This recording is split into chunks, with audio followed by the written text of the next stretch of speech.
हैं लेकिन same input पर सेम आउटपुट प्रोड्यूस कर रहे हैं, तो वो कहला रहे हैं लॉजिकली इक्विवेलेंट। हमने जब लास्ट टाइम स्टार्ट किया था तो हमने ये पढ़ा था कि हमारे पास किसी भी प्रोपोजिशन अगर आप देखें तो उसके आंसर 3 तरह से हो सकते हैं। पहला ये हो सकता है कि सारे आंसर जो है वो ट्रू आ रहे हैं, ठीक है, आपने सॉल्व किया और सारे answer at the end true आए। एक ये हो सकता है कि सारे आंसर फॉल्स आए, वैसे ऐसा हमने रेयरली देखा है, ठीक है। और तीसरा ये केस होता है जो हमने बहुत ज़्यादा देखा है कि कुछ ट्रू होते हैं और कुछ फॉल्स होते हैं, कुछ मिक्सचर सा होता है, ठीक है। वो मिक्सचर कुछ इस तरह का भी हो सकता है, ठीक है, वो कुछ मिक्सचर इस तरह का भी हो सकता है, कुछ भी लाइक किसी भी तरह का कॉम्बिनेशन। तो हमने कहा था, हमने हर एक को एक नाम दिया था।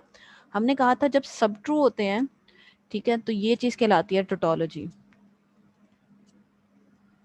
ठीक है। जब सब फॉल्स होते हैं तो ये चीज़ कहलाती है कॉन्ट्राडिक्शन, ठीक है। और हमने कहा था जब ये मिक्स वाला सिनेरियो होगा तो ये चीज़ कहलाती है कंटिंजेंसी, ठीक है। तो ये चीज़ें हमने सीखी थी। हमने कहा था कि एक चीज़ होती है जिसे हम कहते हैं टोटोलॉजी, एक चीज़ होती है जिसे हम कहते हैं कॉन्ट्राडिक्शन, और एक चीज़ होती है जिसे हम कहते हैं कंटिंजेंसी। तो क्लास मुझे बस एक बार आपने ये रिपीट बताना है कि क्या हम ये चीज़ पढ़ चुके हैं ना, तो लाइक मुझे ऐसा लगता है कि मैंने लास्ट लेक्चर में ये चीज़ आपको कवर करवा दी है, ऐसा ही है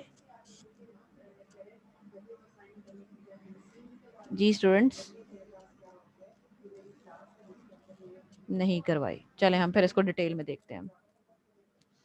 तो अगर आप कोई भी प्रोपोजिशन को सॉल्व करें, जैसे अगर आप किसी भी का ट्रुथ टेबल बनाएं, तो इस तरह से आपके पास आंसर्स आ रहे होते हैं, या तो सब ट्रू आ रहे होते हैं, या सब फॉल्स आ रहे होते हैं, या मिक्सचर वाली चीज़ आ रही होती है, ठीक है।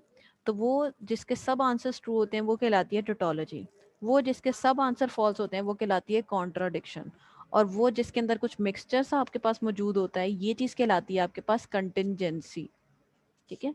जैसे अगर आप इसको देखें, पी और नॉट पी, ये आपके पास एक टोटोलॉजी है, ठीक है। कैसे टोटोलॉजी है, मैं आपको ट्रुथ टेबल बना के दिखाती हूँ।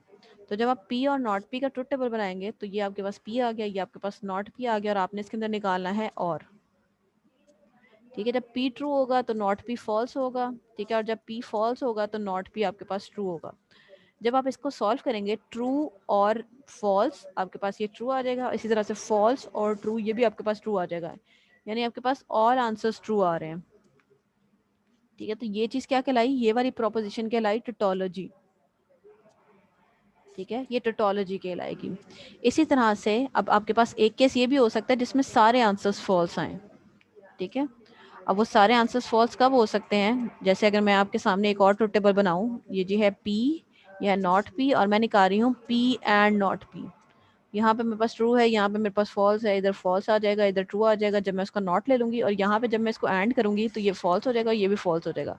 अब क्या है, सारे आंसर्स फॉल्स हैं, तो ये चीज़ क्या कहलाएगी, ये चीज़ हमारे पास कहलाएगी कॉन्ट्राडिक्शन, ठीक है। तो ऐसी स्टेटमेंट जिसके सारे आंसर फॉल्स आते हैं वो कॉन्ट्राडिक्शन कहलाती है, जिसके सारे आंसर ट्रू आते हैं वो टोटोलॉजी कहलाती है। और इसी तरह से हमने तीसरी टाइप भी देखी है जो हमारे पास रेयरली अकर हो रही होती है, और वो ये होती है कि अगर आपके पास कुछ मिक्स मिक्स वाली चीज़ होती है तो वो चीज़ कहलाती है कंटिंजेंसी। जैसे अगर आप इसी के केस में इसका ट्रुथ टेबल बना कर देखें तो पहले चीज़ आ गया आपके पास पी, फिर आ गया क्यू, फिर आपको चाहिए नॉट क्यू, देन आपने निकालना है पी और नॉट क्यू, ठीक है। तो यहाँ पे आ गया ट्रू ट्रू फॉल्स फॉल्स, ये आ जाएगा आपके पास ट्रू फॉल्स ट्रू फॉल्स। तो इसको मैं इस तरह से स्पीड में इसलिए करवा रही हूँ क्योंकि मैं ये अज्यूम करती हूँ कि आपको ये चीज़ पता है, ठीक है, क्योंकि हमने इसके ऊपर खासा टाइम लगा के ये चीज़ लर्न की हुई है। ये आ गया आपके पास फॉल्स, ये आ गई ट्रू, ये आ गई फॉल्स, ये आ गई ट्रू, और जब आप इसको और करेंगे इन दो को तो ये आपके पास ट्रू आ जाएगा, ये भी आपके पास ट्रू आ जाएगा, ये चीज़ आपके पास फॉल्स आएगी, और लास्टली आपके पास लास्ट वाली चीज़ ट्रू आएगी। मतलब वही मिक्सचर आया हमारे पास ट्रू और फॉल्स का, और ये चीज़ क्या कहलाएगी, ये चीज़ कहलाएगी आपके पास कंटिंजेंसी, ठीक है। तो 3 तरह की चीज़ें होती हैं, टोटोलॉजी, कॉन्ट्राडिक्शन और कंटिंजेंसी। यहाँ तक अगर किसी का कोई सवाल हो तो वो पूछ सकता है, फिर मैं आपको नेक्स्ट पार्ट की तरफ लेके चलती हूँ जी क्लास। मैम कोई अगर किसी इसका का हमसे भी प्रूफ सवाल? पूछा, एक्सक्यूज मी मैम, जी जी जी जी जी। अगर हमसे प्रूफ पूछा जाए तो हमें क्वेश्चन दी जाएगी, हमसे हमें जस्ट ये कहा जाएगा कि प्रूफ कर दे कि टोटोलॉजी की कोई भी क्वेश्चन, कोई भी प्रोपोजिशन मैं प्रूफ आपको कर। बताती हूँ क्या कहा जाएगा। आपको एक चीज़ दी जाएगी, जैसे मैं आपको एक एक्सप्रेशन दूंगी और मुझे बताएं, मैं आपसे पूछूंगी कि बताएं क्या ये एक टोटोलॉजी है या नहीं। तो बस आपने ट्रुथ टेबल बनाना है, आपने चेक करना है कि आइदर इट्स अ टोटोलॉजी और नॉट, जैसे मैं अभी आपको आगे दिखाती हूँ, ठीक है। और किसी का ओके कोई मैम। सवाल हो जी क्लास? और किसी का कोई सवाल हो यहाँ तक? चलें अब आपके कंफ्यूजन्स की तरफ चलते हैं। तो अब इसमें दिए किस तरह से जा सकते हैं, जैसे यहाँ पे 2 सवाल आपको दिए गए हैं, आपसे पूछा गया है कि बनाएं ट्रुथ टेबल और ये प्रूफ करें कि क्या ये चीज जो आपके सामने लिस्टेड एक्सप्रेशन क्या ये एक टोटोलॉजी है, और इसी तरह से नीचे एक एक्सप्रेशन दिया गया और आपसे पूछा गया है कि जी बताएं क्या ये कॉन्ट्राडिक्शन है या नहीं। तो चलें क्लास टेस्ट करें और मुझे बताएं क्या टोटोलॉजी है और क्या कॉन्ट्राडिक्शन है। तो आप भी बनाएं इसका टेबल, मैं भी बनाती हूँ, देन फिर देखते हैं कि क्या सिनेरियो बनता है। तो आप भी क्रिएट कर रहे हैं और मैं भी आपके साइड बाय साइड क्रिएट कर रही हूँ, ठीक है। तो फर्स्ट वन मैं बना रही हूँ, मैं इसको फर्स्ट वन कह रही हूँ, मैं ये चेक करने लगी हूँ कि क्या ये चीज टोटोलॉजी है या नहीं, ठीक है।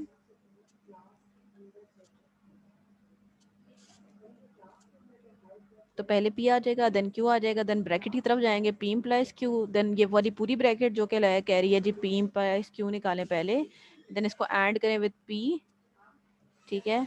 एंड देन मेरा फाइनल एक्सप्रेशन जो कि क्या है जी, वो कहता है जी पी इम्प्लाइज क्यू भी निकालें, उसको एंड करें पी के साथ भी, और देन एट द एंड जो है वो आपका इम्प्लाइज क्यू है, ठीक है।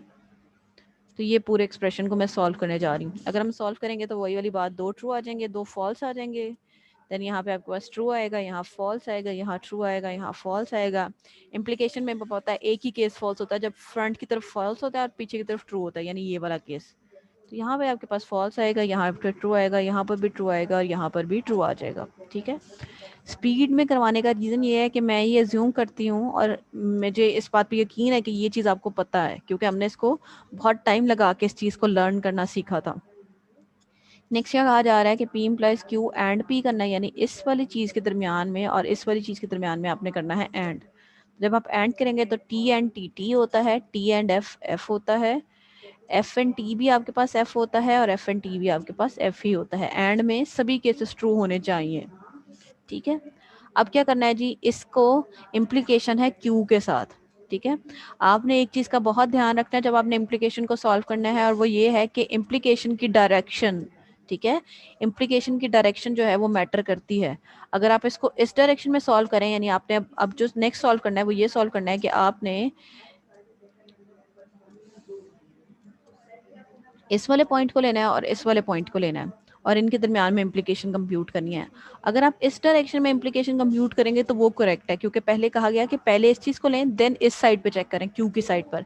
लेकिन अगर आपने इस साइड पे चेक किया तो इसका आंसर जो है वो ट्रू नहीं आएगा, टोटोलॉजी नहीं आएगा, क्योंकि वो आपने गलत डायरेक्शन में सॉल्व किया, ठीक है। तो आपने इसको इस डायरेक्शन में सॉल्व करना है। टी इम्प्लाइज टी टी होता है, एफ इम्प्लाइज एफ टी होता है, एफ इम्प्लाइज टी टी होता है और F implies F B T होता है, ठीक है। तो ये आपके पास टोटोलॉजी ही है, ठीक है। हो सकता है आप में से कुछ बच्चों ने इसको डिफरेंट डायरेक्शन में सॉल्व किया, तो उस केस में फिर आंसर ये आएगा जो कि गलत है, ठीक है। ये गलत वाला आंसर लिख रही हूँ, जो कि होगा आपके पास ये वाली चीज टी होगी, ये भी टी होगी, ये एक मिनट, ये टी होगी, ये टी होगी, ये भी टी होगी, और रुके मुझे तो दिख भी नहीं रहा ठीक से, ये हो गया T implies T, F implies F, T implies, हाँ फिर आपने ये केस फॉल्स निकाला होगा, ठीक है, जो कि गलत था, ठीक है। तो डायरेक्शन इसमें मैटर कर रही है और आपने डायरेक्शन ध्यान से देख के इसको सॉल्व करना है। तो ये इसकी करेक्ट डायरेक्शन के साथ मैंने इसको सॉल्व कर लिया है, ठीक है जी। तो हमारे पास ये टोटोलॉजी ही आई है। किसी का यहाँ पे सवाल हो तो वो पूछ ले। मैम इसे एक दफा दोबारा बता दें। जी बिल्कुल। तो बेटा आपने ये चीज़ का ध्यान रखना है कि जब आपको ये कहा जा रहा है कि आप, अच्छा जब भी इम्प्लीकेशन आ रही है ना, तब आपने उसकी डायरेक्शन का बहुत ध्यान रखना है, बाकी तो आपको ट्रुथ टेबल बनाना आता है। तो जब मैंने इसको देखा तो मेरे पास ये वाला आंसर है और ये वाला आंसर है, और इनके दरमियान में मैंने इम्प्लीकेशन सॉल्व करनी है। और इम्प्लीकेशन किस तरह से है, इसकी तरफ से इस तरफ है, यानी अगर आप देखें तो आपने ये वाला पार्ट से इस तरफ की इम्प्लीकेशन निकालनी है। तो आप अपनी आसानी के लिए यहाँ पे एक एरोज लगा लें, एरोज की डायरेक्शन डिफाइन कर लें, ठीक है। एक ही केस हमारे पास फॉल्स होता है, जब टी इम्प्लाइज एफ होता है तो ये हमारे पास एफ होता है। तो देख लेते हैं, टी इम्प्लाइज टी, टी हो गया, एफ इम्प्लाइज एफ, टी हो गया, एफ इम्प्लाइज टी, टी हो गया, और F implies F, F sorry T हो गया। तो हमारे पास ये केस कभी भी नहीं आया, तो सभी आंसर्स हमारे पास टी हैं और ये हमारे पास एक टोटोलॉजी है, ठीक है। फर्स्ट वन हमारे पास करेक्टली प्रूव हो गया जी। बेटा अब यहाँ पे किसी को कोई सवाल हो? चले सेकंड वन देखते हैं। तो अगर हम सेकंड वन की तरफ चलते हैं तो वापस से हमारे पास पहली चीज आएगी पी, सेकंड चीज आएगी हमारे पास क्यू, फिर आपको नॉट पी भी चाहिए, नॉट क्यू भी चाहिए, तो नॉट पी, नॉट क्यू, फिर bracket bracket P and not Q, then not P और Q, और देन इन दोनों के दरमियान में एंड, तो जो है P and not Q and not P और Q। ठीक है जी।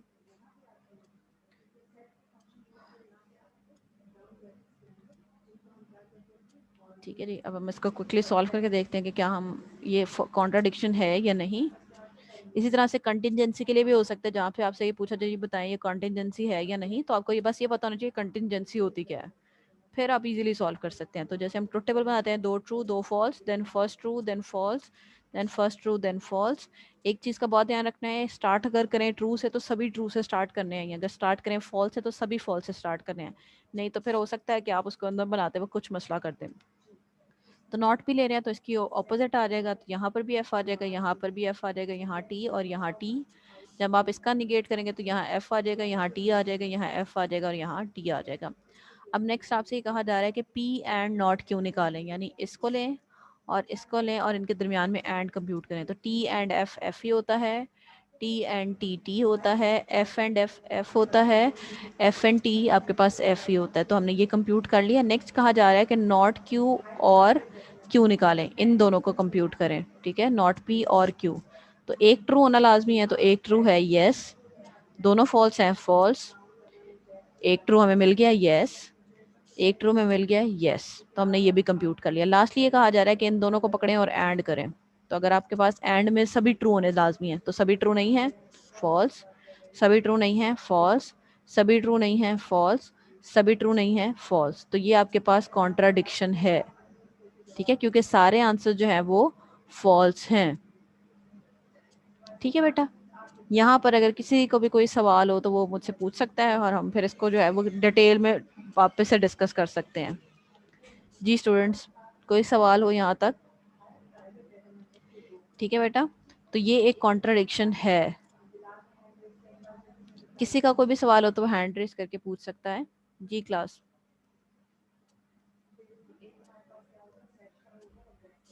चलें, अगर कोई नहीं पूछ रहा तो इसका मतलब है कि आप सबको क्लियर है यहाँ तक। एक्सक्यूज मी मैम, जी जी हुमैर। वो डायग्राम आ सकती है मैम दोबारा? वो बेटा कौन सी डायग्राम? जो मैम अभी आपने ड्रॉ की थी उसकी, जो स्टेबल किया था जो ड्रॉ। बेटा मैं कंट्रोल जी करके देखती हूँ, लेकिन अब मेरा नहीं ख्याल वो कंट्रोल जी सपोर्ट करेगा। आ गया, चलें ये लें जी। जी बताएं। मैम ये नॉट पी एंड क्यू का ये दोबारा मुझे बताना, यहाँ से मैं कंफ्यूज हो रहा हूँ थोड़ा।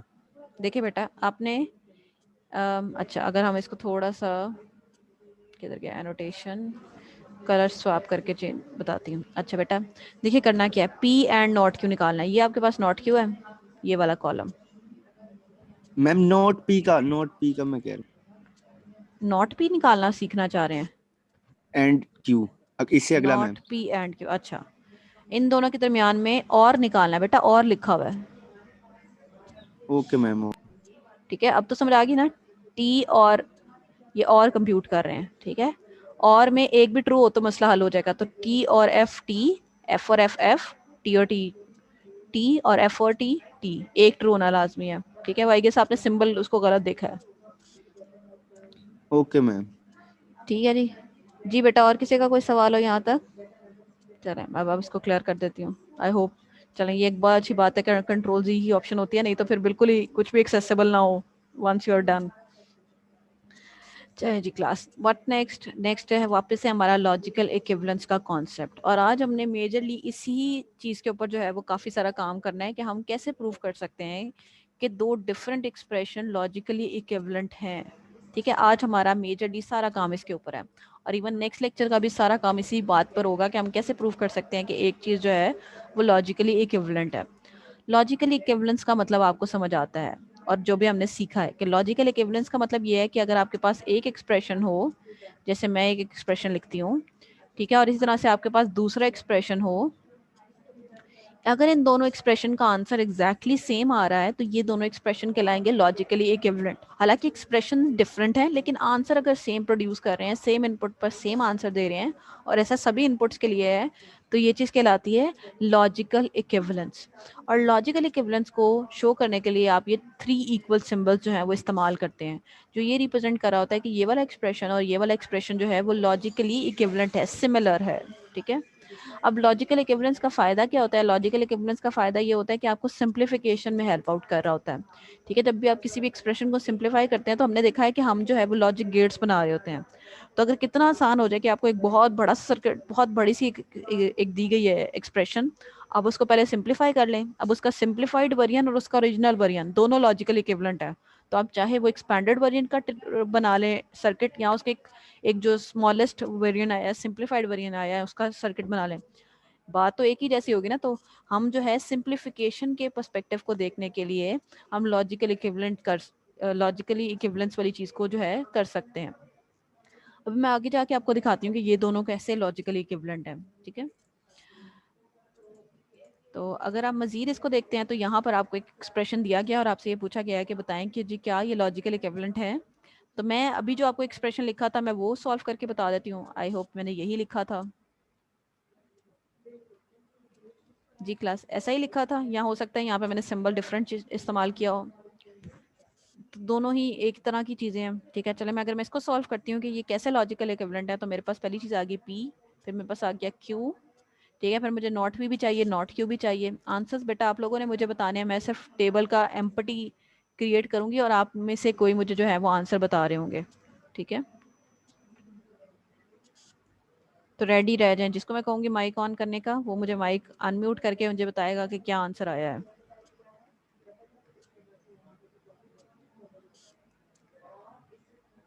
ठीक है जी, तो ये हमारे पास कुछ चीज़ें आ गई और लास्टली जो है ये वाला मैंने पूरा कंप्यूट कर लिया और बस ये मेरा एक रह गया कंप्यूट करने वाला। ठीक है, तो यहाँ पर मैं लिख लेती हूँ जी, ये आ गया not P and not Q। ठीक है जी, तो कौन बताएगा मुझे मैं पहले कॉलम में क्या लिखूँ? तो अली जैन बताएंगे जी। अली जैन, क्या लिखूँ यहाँ पर?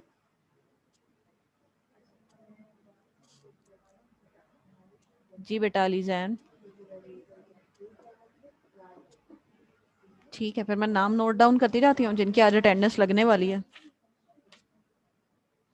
चलिए क्लास एक क्विक चेक देखते हैं और ये देखते हैं कि कौन कौन जो है वो मेरी बात अटेंटिवली सुन रहा है। तो आपने ये करना है कि आपने सबने हैंड रेज करने हैं। ठीक है, रेज योर हैंड। तो जो लोग हैंड रेज नहीं करेंगे मैं उनकी अटेंडेंस भी नहीं लगाऊंगी। ठीक है, चलें hurry up, raise your hands.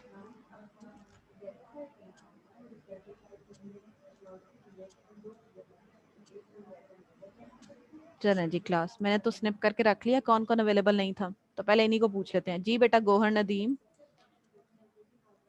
जी बेटा गौहर नदीम।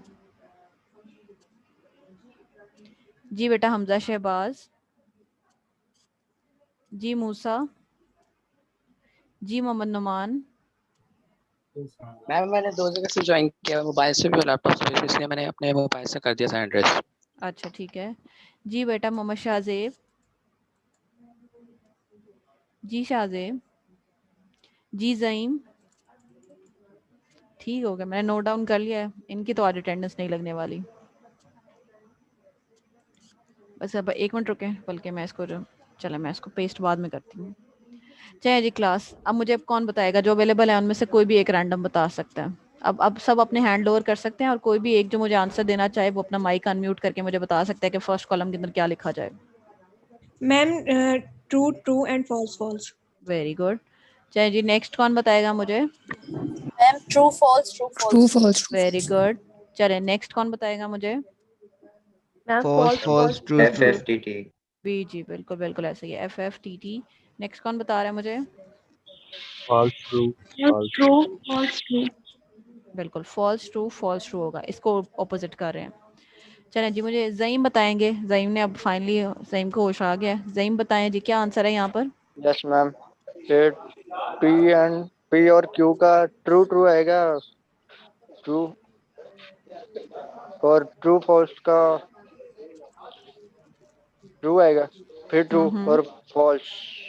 ठीक है ज़ईम, अगर अब आपने अटेंटिवली ना सुना तो आज तो आपकी पक्का एब्सेंट लगने वाली है, ठीक है? नो मैम, वो मैं फोन आया था एक। ठीक है बेटा। चले बेटा जीशान, आप मुझे बताएं यहाँ क्या लिखा जाएगा? जी बेटा false Zeeshan. false false true बिल्कुल ठीक हो गया, false false false true. And then lastly वाला सॉल्व करते हैं। जी बेटा अलीशा, आप मुझे बताएंगी लास्ट वाला। And false, false, false, and true. False false false and true. तो अगर आप देख लें यहाँ पर, चलें गुड। अब अपने सब हैंड डाउन कर सकते हैं, फिर हम देखते हैं नेक्स्ट अवर कहाँ पे आपकी ज़रूरत पड़ती है सबकी। तो अगर आप यहाँ पर देखें तो ये वाले दोनों आंसर जो हैं ये एग्जैक्टली सेम आ रहे हैं, और ये चीज़ हमारे पास क्या कहलाएगी? ये चीज़ कहलाएगी हमारे पास लॉजिकल इक्विवेलेंट। यानी ये वाला एक्सप्रेशन जो कि इस तरफ लिस्टेड है, या फिर ये वाला एक्सप्रेशन जो इस तरफ लिस्टेड है, ये दोनों क्या है? ये दोनों लॉजिकली इक्विवेलेंट है, क्योंकि इनका आंसर जो है वो एग्जैक्टली सेम आता है, ठीक है? इसी तरह से आप इसको भी चेक करके देख सकते हैं कि क्या ये दो एक्सप्रेशन लॉजिकल इक्विवेलेंट है या नहीं। चलिए क्लास, आप मुझे चेक करके बताएं क्या ये लॉजिकल इक्विवेलेंट है या नहीं, ठीक है? तब तक मैं क्विकली से यहाँ पे खुद क्रिएट कर लेती हूँ, ताकि हम फिर बस फाइनली उसकी आउटपुट ही देखें, और फिर आप कंपेयर कर लें, और इन द बिटवीन आप मुझे आंसर्स बता रहे हो कि मैं आइदर ये लॉजिकल इक्विवेलेंट है या नहीं।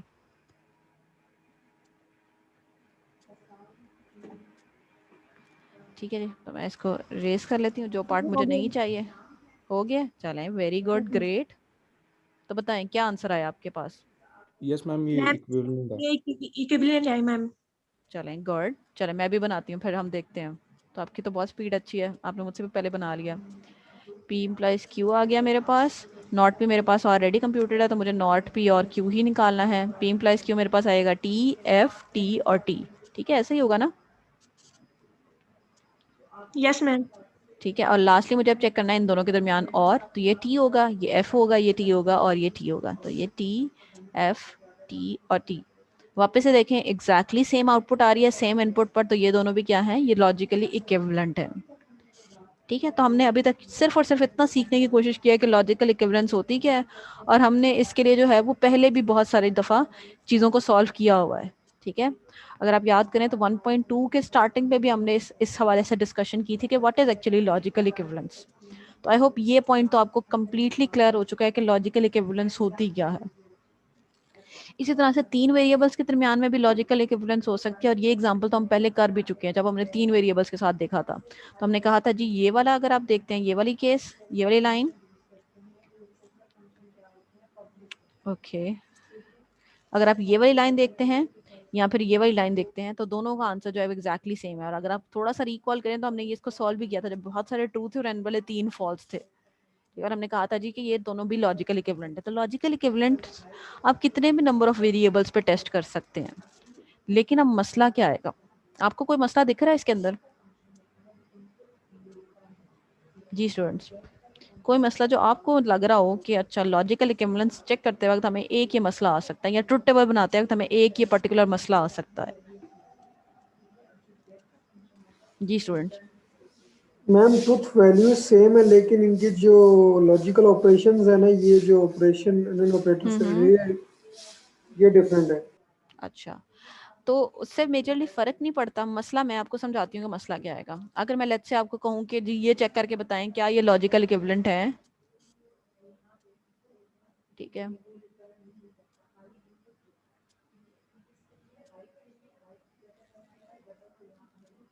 अब बताएं ये टेस्ट करना क्या आसान है? अब मैंने आपको देखे 5 वेरिएबल्स दे दिए हैं, 1 2 3 4 और 5। इसका मतलब है 2⁵5, और 2⁵5 आई होप 32 होता है।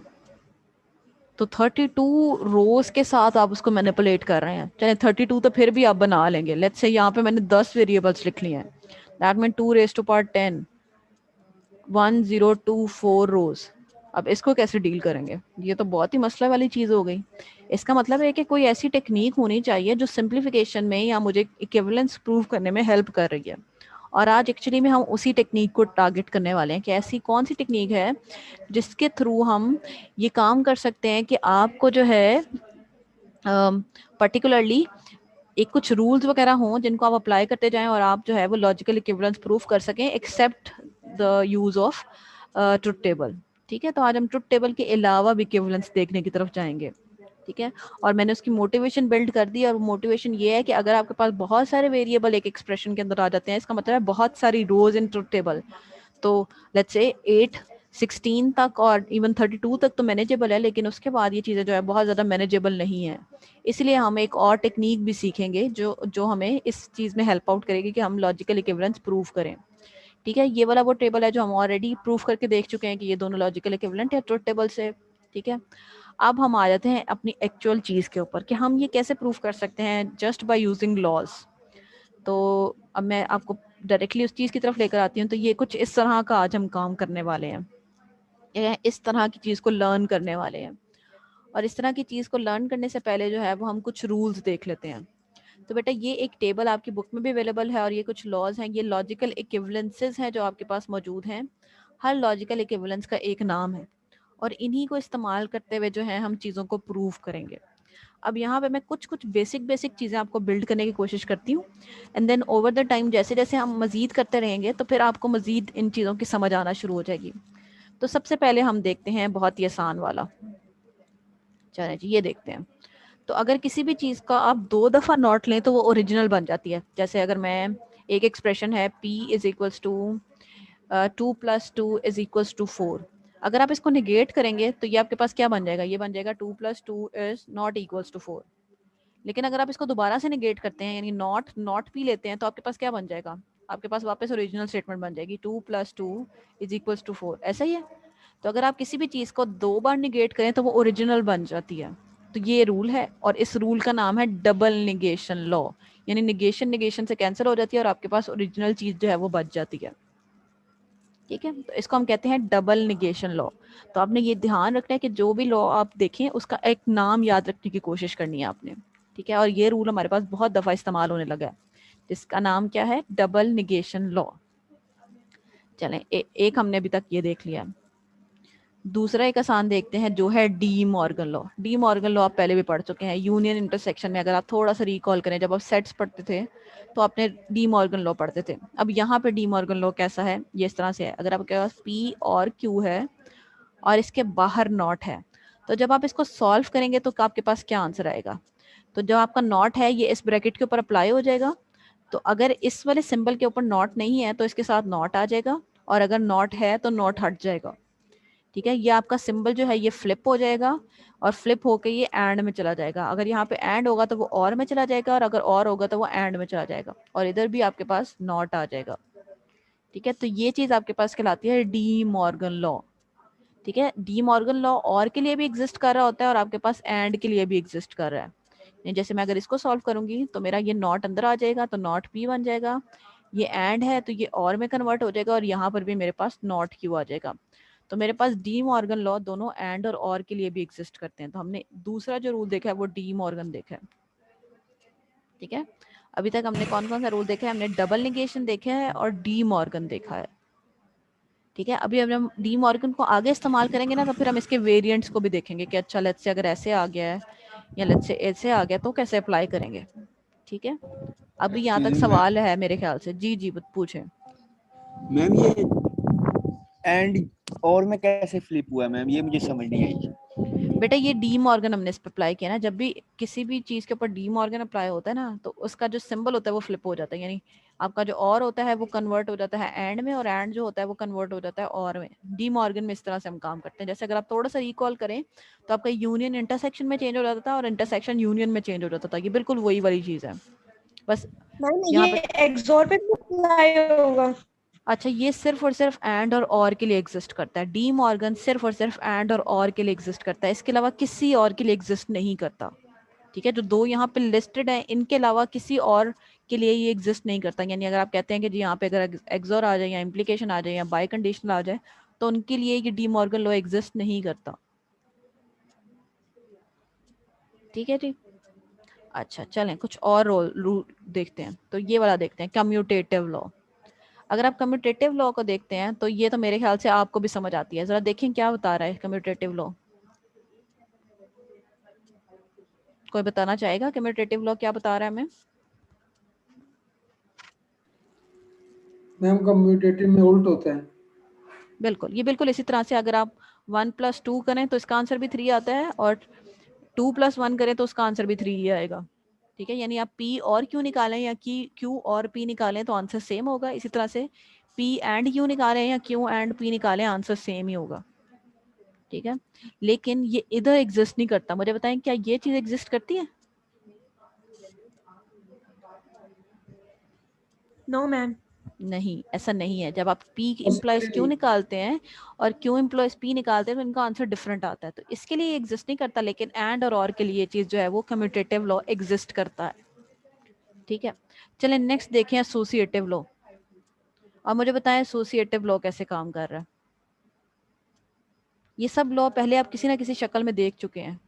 ठीक है, प्लस माइनस के लिए देख चुके हैं, मल्टीप्लिकेशन वाली चीज के लिए भी आई गेस देख चुके हैं, यूनियन इंटरसेक्शन में भी देख चुके होंगे आप। चलें बताएं आपको क्या लग रहा है एसोसिएटिव लॉ कैसे काम कर रहा है? जस्ट ब्रैकेट्स चेंज किए। ब्रैकेट स्विच किए हैं, मैम वेरी उसके गुड। ब्रैकेट्स बदल दिए। बिल्कुल, तो अगर आप वो कहते हैं कि अगर आप बेशक 1 + 2 + 3 कर लें, ठीक है, या फिर आप 1 + 2 + 3 कर लें, आंसर एग्जैक्टली सेम होगा। यानी अगर आप ब्रैकेट स्विच कर देते हैं, आप ब्रैकेट इसके गिर्द रखें या इसके गिर्द रखें, आंसर हमेशा सेम होता है। तो ये हमारे पास ये चीज कहलाती है एसोसिएटिव लॉ। लेकिन आपने एक चीज लाजमी देखनी है और वो ये है कि यहाँ पर सिंबल जो है वो एग्जैक्टली सेम है। यहाँ पे भी और है, यहाँ पे भी और है। जब हमने इसको कन्वर्ट किया यानी इसकी ब्रैकेट स्विच किया है तब भी दोनों जगह और है।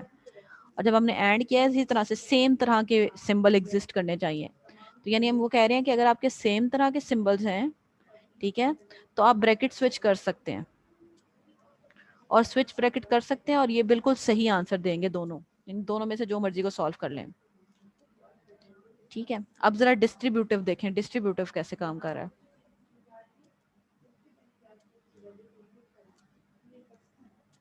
जी, कोई बताना चाहेगा डिस्ट्रीब्यूटिव कैसे काम कर रहा है क्लास? डबल ब्रैकेट हो रही है मैम। अच्छा, चलो मैं कोशिश करती हूँ कि मैं खुद समझाऊं। मल्टीप्लाई हो रहा है ब्रैकेट के अंदर। बिल्कुल यही चीज हो रही है। चले मैं समझाने की कोशिश करती हूँ। अच्छा, अब यहाँ क्या हुआ, जब हमने एसोसिएटिव देखा था ना, तो मैंने अभी इसीलिए आपको क्लियरली बताया था कि एसोसिएटिव में क्या है, आपके पास सिंबल सेम है। यहाँ पे भी और था, यहाँ पे भी और था। अब हमारे पास सिंबल डिफरेंट है, यहाँ पे और है, यहाँ पे एंड है, यहाँ बाहर एंड है और अंदर और है, यानी दोनों में से दो सिंबल्स डिफरेंट लगे हुए हैं। और जब आपके पास दो डिफरेंट सिंबल्स लगे होते हैं, तब अगर आप उसको सिंप्लीफाई करने की तरफ जाते हैं तो आपका लगता है डिस्ट्रीब्यूटिव लॉ। अब डिस्ट्रीब्यूटिव लॉ कैसे काम करता है, तो ये कुछ इस तरह से काम करता है। P और Q एंड R को अगर आप देखें तो मैंने क्या किया है, मैंने सिंपली इस पार्ट को पकड़ा है और अंदर मल्टीप्लाई कर दिया है। तो ये अगर मैं इसको अंदर मल्टीप्लाई करती हूँ तो पहली चीज बन जाएगी P और Q, ये वाला सिंबल आपका मिडल में आ जाएगा, एंड ये आपके पास बन जाएगा P और R। ठीक है, ये वाला पूरा पार्ट पकड़ के आपने अंदर मल्टीप्लाई कर दिया है। ठीक है, तो ये बन गया P और Q एंड P और R।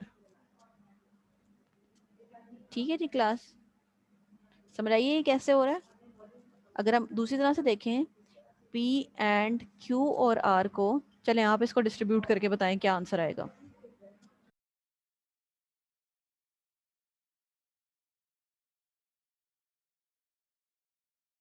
P और Q, P and Q और P and R।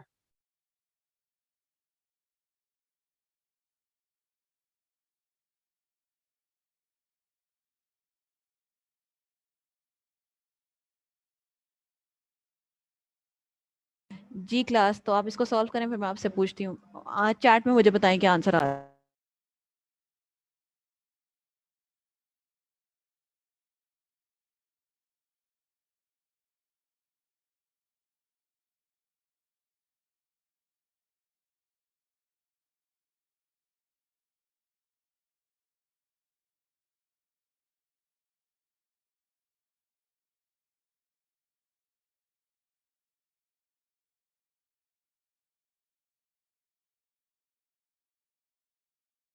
जी क्लास, तो जब आप इसको सॉल्व करेंगे तो ये कुछ इस तरह से बनेगा। वेरी गुड, जिन लोगों ने मुझे आंसर भेजा, तो ये बन जाएगा P एंड Q, यानी ये वाली चीज पकड़ के अंदर मल्टीप्लाई हो जाएगी, ये वाला सिंबल आपका मिडल में आ जाएगा। ठीक है, और ये आपके पास आ जाएगा P एंड R, यानी आप अंदर मल्टीप्लाई कर सकते हैं। ठीक है, तो हमने कुछ बेसिक से रूल्स देखे हैं, उन रूल्स को हम वापस से एक बार नजर देख लेते हैं। हमने देखा है सबसे पहले जिसको हमने कहा था डबल नेगेशन लॉ। हमने कहा था जी डबल नेगेशन लॉ कैसे काम करता है। डबल नेगेशन लॉ इस तरह से है कि अगर आप किसी चीज की 2 बार नेगेशन करें तो वो ओरिजिनल बन जाता है, ठीक है। फिर हमने देखा कम्यूटेटिव लॉ, वो कहता है कि आप किसी भी ऑर्डर में सॉल्व करें पी और क्यू को और पी एंड क्यू को, कोई फर्क नहीं पड़ता। फिर हमने देखा एसोसिएटिव लॉ, जिसने कहा कि अगर आप ब्रैकेट स्विच कर दें, अगर आपके पास सेम तरह के सिंबल्स हैं और ब्रैकेट स्विच कर दें तो भी कोई फर्क नहीं पड़ता। फिर हमने देखा डिस्ट्रीब्यूटिव लॉ। अब यहाँ पर उसने कहा कि अगर आपके पास 2 डिफरेंट तरह के सिंबल्स आ जाते हैं तो अब आप ब्रैकेट स्विच नहीं कर सकते, बल्कि आप उसको मल्टीप्लिकेशन वाली चीज की तरफ लेके जा सकते हैं, मतलब आप उसको डिस्ट्रीब्यूट कर सकते हैं, ठीक है। और हमने देखा डी मॉर्गन लॉ, और वो ये कहता है कि अगर आपके बाहर की तरफ नॉट है तो आप उसको सॉल्व कैसे कर सकते हैं। आप नॉट अंदर अप्लाई कर देंगे, आपका सिंबल फ्लिप हो जाएगा और आपके एलिमेंट्स के साथ नॉट आ जाएगा, ठीक है। तो हमने ये कुछ बेसिक लॉज देखे हैं। जब हम ऊपर और नीचे वाले लॉज को इस्तेमाल करेंगे तो फिर आपको थोड़ा सा बताऊंगी इनके हवाले से, ठीक है, या इंशाल्लाह नेक्स्ट लेक्चर में आपको बताऊंगी, क्योंकि अगर मैं बहुत सारे रूल्स आज ही आपको सिखा दूंगी तो आपको कुछ भी नहीं याद रहेगा, ठीक है जी। चलें नेक्स्ट देखते हैं। तो अगर आप ये देखते हैं तो आपके पास कुछ और लॉज लिखे हुए हैं और कुछ और लॉज लिखे हुए हैं और कुछ और लॉज लिखे हुए हैं, ठीक है। अब इनमें से जिन जिनको हम इस्तेमाल करेंगे मैं उनके हवाले से आपको बताती जाऊंगी, और उन्हीं को ही मेजरली आपने देख लेना है, ठीक है। तो इसको मैं अभी फिलहाल स्किप कर रही हूँ क्योंकि मैंने अभी अभी आपको लॉस पढ़ाए हैं, तो मैं आपको सॉल्व करना पहले सिखाना चाहूंगी, ठीक है। तो मैं एक इक्वेशन लिख लेती हूँ जिसको मैं आपको सॉल्व करके दिखाती हूँ फिर।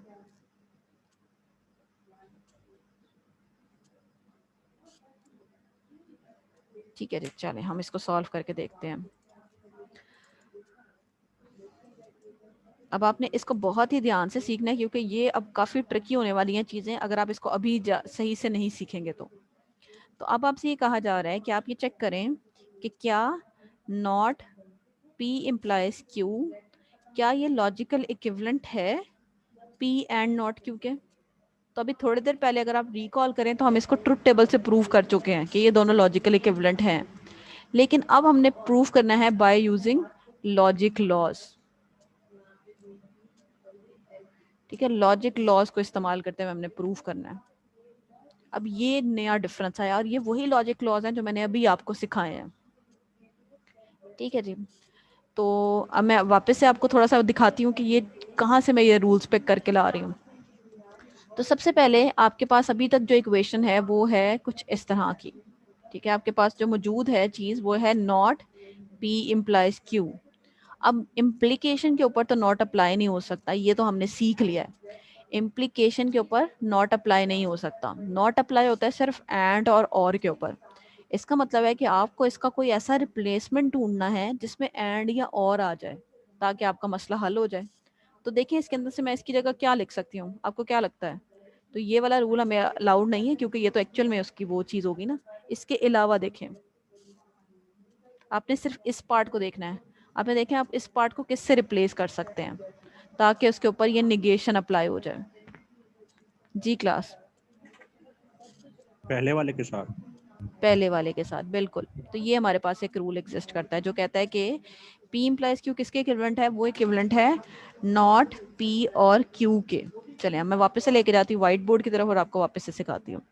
तो हमने ये देखा कि हमने इसकी लेफ्ट हैंड साइड ले ली और लेफ्ट हैंड साइड है हमारे पास नॉट P इम्प्लाइज Q। अब हमने क्या किया, हमने देखा कि P इम्प्लाइज Q जो है ना वो हमारे पास इक्विवेलेंट होता है नॉट P और Q के। और ये हमने कहाँ से सीखा है, ये हमने सीखा है हमारे पास एक ऑलरेडी गिवन लॉ है, ठीक है। तो हमने क्या किया, हमने रिप्लेस कर दिया इसको विद दिस, ठीक है। तो ये क्या किया, हमने नॉट को ऐसे रहने दिया और अंदर वाले एलिमेंट को जो कि था नॉट P इम्प्लाइज Q उसको रिप्लेस कर दिया विद दिस। और साथ में ही आपने ये चीज लाजमी लिस्ट करनी है कि आपने कौन सा वाला रूल जो है इसके ऊपर अप्लाई किया है, ठीक है जी। अब अभी भी मेरा रिक्वायर्ड आंसर नहीं आया जो मुझे चाहिए था, तो अब मैं क्या करूं। तो मेरे पास बाहर की तरफ नॉट है तो मैं ऐसा कर सकती हूँ कि मैं इस पर डी मॉर्गन लगा सकती हूँ, ठीक है। तो अब यहाँ पर हम अप्लाई करने जा रहे हैं, या इस तरह से लिखें, by applying De Morgan law, ठीक है। तो हम डी मॉर्गन लॉ यहाँ पर लगाने वाले हैं। एक मिनट रुके, बस मैं आपका चैट सेक्शन बंद कर लूँ ताकि मैं इधर ही लिख सकूँ। मैम हमने पहले मैं कौन सा यहाँ लॉ यूज किया है? बेटा पहले मैंने ये जो बिल्कुल इसके आगे लिखा हुआ है, इसका लॉ का कोई नाम नहीं है, ये ऑलरेडी प्रूव्ड स्टेटमेंट्स हैं कुछ, ठीक है। जैसे ही मैं इस पर डी मॉर्गन लगाया, तो अब थोड़ा सा रिकॉल करें, मैंने आपको क्या बताया था डी मॉर्गन कैसे लगता है। तो मैंने कहा था कि ये नॉट जो है ये अंदर मल्टीप्लाई हो जाता है, ठीक है। तो जब मैं इसको अप्लाई करूंगी तो ये इस तरह से आ जाएगा, नॉट नॉट पी, इसके साथ नॉट आ गया, ये वाला सिंबल फ्लिप होके एंड बन गया, और इस वाले के साथ भी नॉट आ गया, ठीक है। और इस पॉइंट पे मैंने क्या लगाया, मैंने डी मॉर्गन लगाया, ये मैंने इसके आगे, ये इसके साथ रिलेट कर रहा है और ये इसके साथ रिलेट कर रहा है, ठीक है। क्लास वापस से देखें डी मॉर्गन कैसे लगाएं। तो ये नॉट अंदर मल्टीप्लाई हो जाएगा, तो नॉट नॉट पी इस तरह से आ जाएगा, यानी इसके साथ पूरे के साथ नॉट पी अलग से आ जाएगा, ये वाला सिंबल स्विच हो जाएगा और इसके साथ भी नॉट क्यू आ जाएगा। अब सोचे, मैंने आपको एक और लॉ बताया था जो यहाँ पे अप्लाई हो सकता है, सोचे जरा जल्दी से। डिस्ट्रीब्यूटिव। नहीं, डिस्ट्रीब्यूटिव तो नहीं लग सकता, double negation, double negation. Ma'am जी जी जी जी, तो बिल्कुल ठीक मैम आंसर ये मुझे दिया है। बल्कि हमारे, अभी मैं आपका मसले की तरफ आती हूँ, ठीक है। तो यहाँ पे जो चीज लगेगी वो लगेगी डबल निगेशन, ठीक है, बाय अप्लाइंग डबल निगेशन।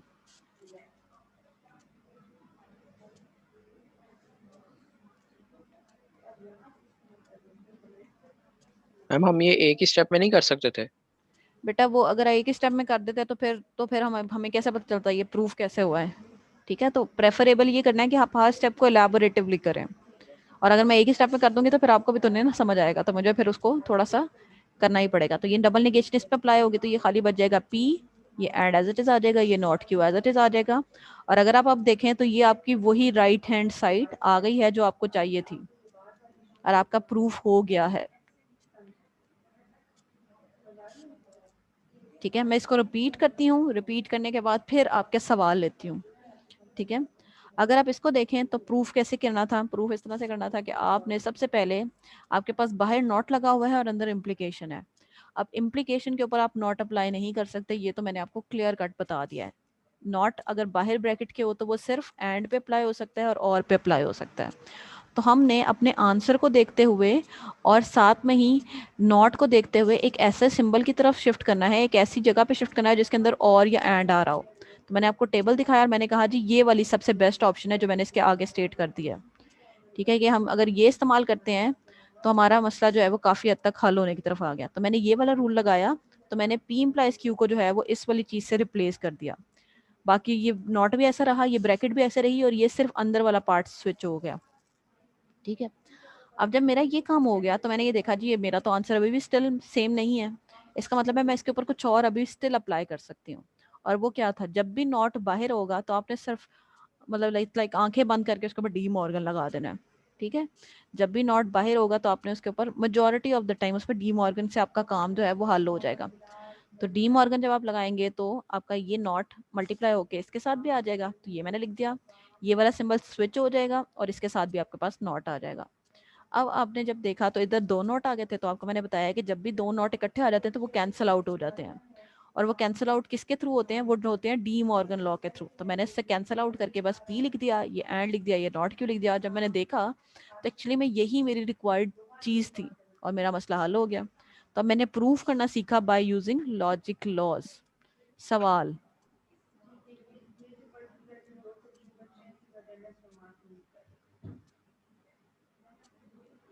बेटा इम्प्लीकेशन पे निगेशन अप्लाई नहीं हो सकती क्योंकि ऐसा कुछ एग्जिस्ट ही नहीं ना करता हमारे पास कुछ ऑलरेडी गिवन लॉज हैं, उस लॉज के मुताबिक इस चीज़ के ऊपर निगेशन अप्लाई नहीं हो सकती, डी मॉर्गन अप्लाई नहीं हो सकता। डी मॉर्गन हमारे पास सिर्फ और सिर्फ इस केस के लिए मौजूद है, जब हमारे पास इनर यहाँ पे एंड है, यहाँ पर हमारे पास और है। इसके अलावा किसी भी केस के लिए ये एप्लीकेबल नहीं है, ज़ोर के लिए भी नहीं है, बाई कंडीशनल के लिए नहीं है, सिर्फ एंड और के लिए ये है, ठीक है जी। और किसी का सवाल हो, किसी को स्टिल कंफ्यूजन हो कि हमने ये सॉल्व कैसे किया? मैम एक बार रिपीट करते। चले मैं दोबारा रिपीट करती हूँ, और अभी हमने एक और एग्जांपल भी देखनी है, तो आपको आई होप ये चीज़ का कुछ बेसिक आइडिया आज के दिन में तो होने वाला ही है। तो हमने क्या किया, हमने लेफ्ट हैंड साइड ली, आप किसी भी साइड से सॉल्व कर सकते हैं, लेकिन अभी आपने कोशिश करनी है कि आप लेफ्ट हैंड साइड को ही लेके चलें या उस साइड को लेके चलें जिसमें ज़्यादा निगेशन वगैरह चीज़ें इस्तेमाल हुई हैं ब्रैकेट के बाहर, क्योंकि उसको सॉल्व करना रिलेटिवली ज़्यादा आसान हो जाता है। तो हमने लेफ्ट हैंड साइड ले ली, लेफ्ट हैंड साइड है मेरे पास ये, अब मुझे जो आंसर में चीज चाहिए वो एंड चाहिए, लेकिन मेरे पास इम्प्लीकेशन है और उसके बाहर नॉट है। नॉट के ऊपर, इम्प्लीकेशन के ऊपर मैं नॉट अप्लाई नहीं कर सकती, तो मैंने क्या किया, मैंने ये देखा कि कोई ऐसी मुझे सूटेबल सी चीज मिल जाए जो जिसको मैं इससे रिप्लेस कर दूं, तो मुझे वो ये वाला रूल मिल गया कि नॉट पी इम्प्लाइज क्यू जो है वो नॉट पी और क्यू के इक्विवेलेंट होता है। तो मैंने इसको इससे रिप्लेस कर दिया, नॉट को ऐसे रहने दिया, ब्रैकेट को ऐसे रहने दिया, सिर्फ इनर पार्ट को इस वाले पार्ट से रिप्लेस कर दिया। अब जब मैंने इसको देखा तो मुझे नेक्स्ट ये थॉट आया कि अच्छा अब इस पे क्या लगाया जाए। तो आपको जब भी नॉट बाहर हो तो मेजॉरिटी ऑफ द टाइम वहां पर डी मॉर्गन लॉ लगता है, तो मैंने वो बिल्कुल वही डी मॉर्गन अप्लाई कर दिया। तो मैंने इस नॉट को इनर पार्ट के ऊपर अप्लाई कर दिया। तो जब मैंने नॉट को इस पे अप्लाई किया तो इसके साथ भी नॉट आ गया, ये वाला सिंबल फ्लिप हो गया और इसके साथ भी नॉट आ गया। ठीक है, अब नेक्स्ट क्या करना एक्सक्यूज चाहिए? मैम, जी जी हुमैर, अब 1 मिनट रुकेगा। तो अब नेक्स्ट मुझे ये करना चाहिए कि मैंने ये देखा है कि नेक्स्ट मुझे जो मैं कर सकती हूँ वो ये कर सकती हूँ कि मैं यहाँ पर अगर मैं देखूं तो डबल निगेशन अप्लाई कर सकती हूँ। तो मैंने बिल्कुल वही डबल निगेशन अप्लाई किया, जिससे ये दोनों नॉट कट गए और मेरे पास ये चीज आ गई, और यही मेरा एक्चुअली में रिक्वायर्ड आंसर था। जी हुमैर, जी हुमैर। मैम इम्प्लाइज को हम और में कैसे कन्वर्ट कर रहे हैं? बेटा मैंने आपको बताया है कि ये ऑलरेडी गिवन लॉ है, ऑलरेडी गिवन लॉ है जिसको हम इस्तेमाल कर रहे हैं। ठीक है, मैं ये आपको हमें वापस से याद करना दिखा देती पड़ेगा हूँ। मैम ये? बिल्कुल, ये आपको याद करना पड़ेगा। ये देखें, ये लॉजिक क्लॉज लिखे हुए फॉर इक्विवेलेंस। ठीक है, जैसे मैंने आपको ये कुछ रूल्स बताए हैं, इसी तरह से ये भी कुछ रूल्स हैं, ये भी कुछ रूल्स हैं और ये भी कुछ रूल्स हैं। इसमें से हमने ये पहला वाला पिक किया। Okay ma'am. ठीक है, ये आपको याद करने पड़ेंगे।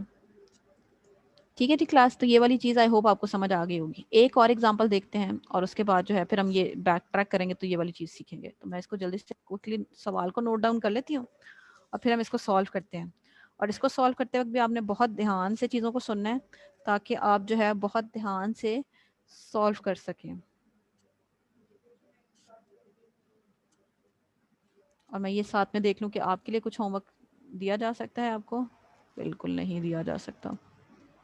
चले, मैं कोशिश करती हूँ कि अगर कुछ एग्जाम्पल्स आपके लिए सोची जाए जो आपको एज अ होमवर्क दी जाए।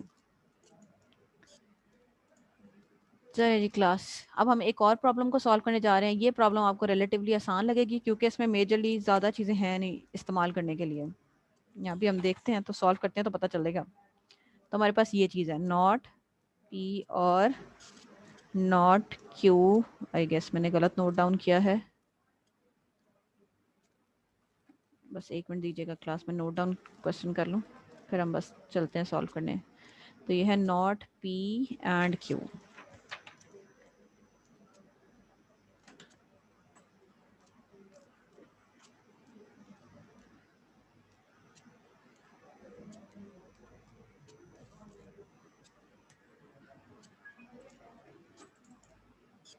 ठीक है जी, तो ये अब मेरे पास यहाँ पे नॉट पी आ गया एंड क्यू है और मैंने इसको जो है वो लॉजिकली इक्विवेलेंट प्रूव करना है नॉट पी एंड क्यू के एंड नॉट क्यू के। अब देखिए कितना एक्सपेंडेड वर्जन है और वो कितना ज़्यादा सिंप्लीफाई हो रहा है।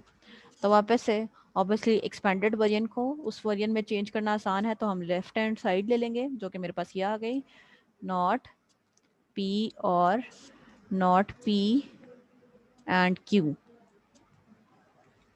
ठीक है जी, अब बताएं क्लास क्या अप्लाई किया जा सकता है इस पर? D Morgan's law. बिल्कुल डी मॉर्गन लॉ। तो मैंने आपको बताया कि जब भी नॉट बाहर होगा तो मेजॉरिटी ऑफ द टाइम आप डी मॉर्गन अप्लाई कर रहे होंगे। तो आपने by applying De Morgan law. Ma'am हमने लेफ्ट साइड ही लेनी है? बेटा मैंने वही आपको बताया कि इस साइड को इस साइड में चेंज करना बहुत और मेरे ख्याल से इम्पॉसिबल वाली चीज होगी क्योंकि एक्सपेंड इट्स लाइक अगर मैं आपको कहूँ 17 और मुझे बताएं ये किसका सम है, तो there are thousand of possibilities ना जिनका सम ये हो सकता है, लेकिन क्या वो एक्चुअल में ये साइड निकलेगी या नहीं ये मुश्किल है। ठीक है, तो हम वो एक्सपेंडेड साइड को लेते हैं, तो हमने वही एक्सपेंडेड साइड को लिया। डी मॉर्गन जब अप्लाई करेंगे तो ये बन जाएगा आपके पास नॉट पी, ये सिंबल आपके पास शिफ्ट होके एंड आ जाएगा और इसके पूरे के बाहर जो है वो नॉट आ जाएगा। अब जरा इसको दोबारा से देखें किस तरह से हुआ है। तो जब मैंने नॉट को अप्लाई किया, ठीक है, तो जब मैंने नॉट को अप्लाई किया तो किस तरह से किया जी, इस तरह से किया कि नॉट पी यहाँ पर आ गया, इसके साथ नॉट आ गया, ये वाला सिंबल मेरे पास स्विच हो गया और इस पूरी ब्रैकेट के बाहर मेरे पास एक नॉट आ गया।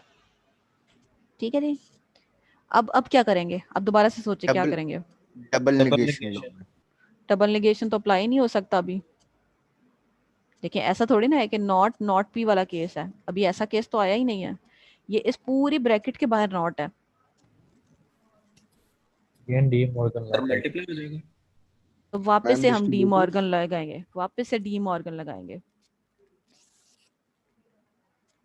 ठीक है, तो डी मॉर्गन हम दोबारा से अप्लाई कर रहे हैं क्योंकि हमारे पास अभी स्टिल ऐसी सिचुएशन है कि आप नॉट को अप्लाई कर सकते हैं। तो ये नॉट भी ऐसे ही रह गया, ये एंड ऐसे ही रहा, ये अब नॉट अप्लाई कर रही हूँ, और जब नॉट अप्लाई कर रही हूँ तो उसको ब्रैकेट में रख रही हूँ ताकि सिंप्लीफिकेशन वाला पर्सपेक्टिव जो है वो भी सेम रहे। तो ये आ गया आपके पास नॉट पी। ठीक है,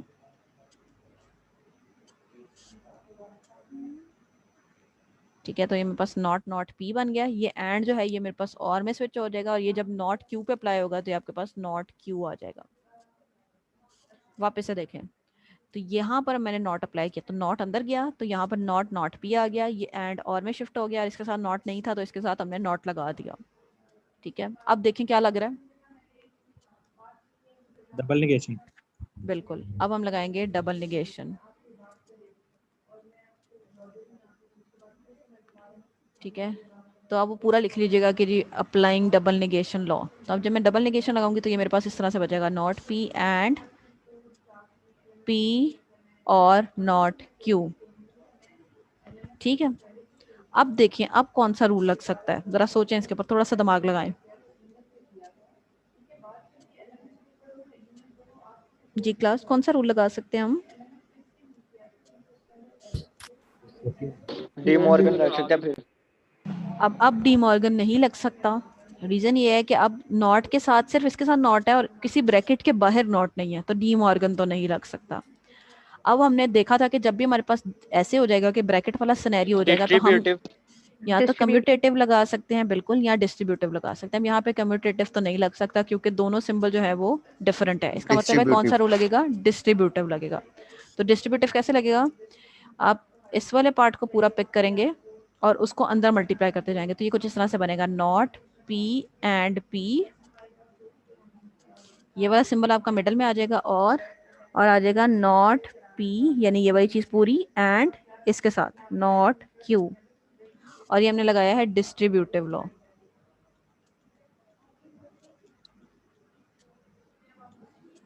ठीक है, तो हमने डिस्ट्रीब्यूटिव लॉ लगाया।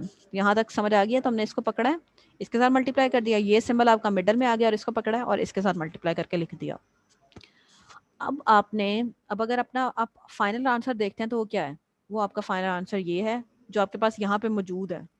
लेकिन ये एक एडिशनल सी टर्म आ गई है जो आपको रिक्वायर्ड नहीं थी लेकिन आपके पास मौजूद है। तो इसका मतलब है कि आपने कोई ऐसा हल सोचना है कि ये वाली चीज जो है ये बिल्कुल ओमिट हो जाए। अब आप जरा इसको गौर से देखें, ये क्या लिखा हुआ है, ये लिखा हुआ है नॉट पी एंड पी। मैं आपको आपके टेबल की तरफ लेके जाती हूँ और आपने ढूंढना है लॉ। चलें, हमारे पास है नॉट पी एंड पी, बताएं किससे रिप्लेस करूं इसको, ढूंढे इस टेबल के अंदर से किससे रिप्लेस करूं। Double negation. नहीं बेटा, ढूंढे जरा। नेगेशन लॉ लास्ट पे जो है। बिल्कुल, निगेशन लॉ से रिप्लेस होगा। तो देखें क्या लिखा हुआ है, जब भी आपके पास पी एंड नॉट पी आता है तो वो किसको आप उसके किससे चेंज कर सकते हैं, एफ से चेंज कर सकते हैं। ठीक है, किससे चेंज कर सकते हैं, एफ से। हम लगा रहे हैं निगेशन लॉ, तो यहाँ पर इसके बाद मैं लगा रही हूँ निगेशन लॉ। और निगेशन लॉ क्या कहता है कि जी अगर P एंड नॉट P हो या नॉट P एंड P हो, कोई भी एक सिनेरियो, तो इसका आंसर होता है F। तो उसके अकॉर्डिंगली यहाँ पर मेरे पास आ गया F, यहाँ आ गया मेरे पास और यहाँ पे आ गया मेरे पास मेरा वाला पूरा आंसर जो मेरे पास मौजूद था। लेकिन अगर अब अभी भी आप स्टिल देखें तो अभी भी आपके पास ये F एडिशनल है, अब ये F खत्म होना चाहिए। तो अब आपने जरा ये देखना है किस तरह से हम खत्म कर रहे हैं। ठीक है, मैं वापस आपको लॉस की तरफ लेके जा रही हूँ। तो हमारे पास अभी जो सिनेरियो है वो ये है, F और यहाँ पे कुछ भी लिखा हुआ है तो हम उसको ज्यूम कर लेते हैं, ये लेट्स से ये X है। ठीक है, अब देखें इसको और मुझे बताएं कि अगर F और X हो तो क्या आंसर आता है। X. ढूंढे जरा। X. अब इन्होंने तो बता दिया, अब आपने भी जरा दोबारा से देखना है कि ये चीज उन्होंने कहाँ से ढूंढ के निकाली कि एक्स आना चाहिए। Identity laws. Identity law. Identity law, बिल्कुल। तो ये आइडेंटिटी लॉ कहता है कि अगर आपके पास कुछ भी हो, ठीक है, उसको हम एक्स कह देते हैं, एक्स और एफ वाली चीज हो तो आंसर में एक्स ही आ जाता है, ठीक है। एक्स और कोई भी एक इसके साथ चीज हो तो आपके पास आंसर में एक्स ही आ जाता है। तो हम इस रूल को इस्तेमाल करने वाले हैं यहाँ पर। तो हमने एट द एंड अप्लाई किया है आइडेंटिटी लॉ और उसको फिर हमने इसको सॉल्व किया। बस मुझे तो एट द एंड हमने ये देखा है कि हम क्या अप्लाई कर सकते हैं, हम अप्लाई कर सकते हैं आइडेंटिटी लॉ। और आइडेंटिटी लॉ हमने देखा है कि अगर आपके पास P और F हो, ठीक है, तो इसका आंसर जो है वो आपके पास P ही आता है। तो उसके अकॉर्डिंगली ये वाली चीज बिल्कुल ओमिट हो गई और आपके पास आंसर में बच गया not P and not Q, जो कि आपकी एक्चुअली में राइट हैंड साइड है और आपका जो चीज है वो प्रूफ हो गई।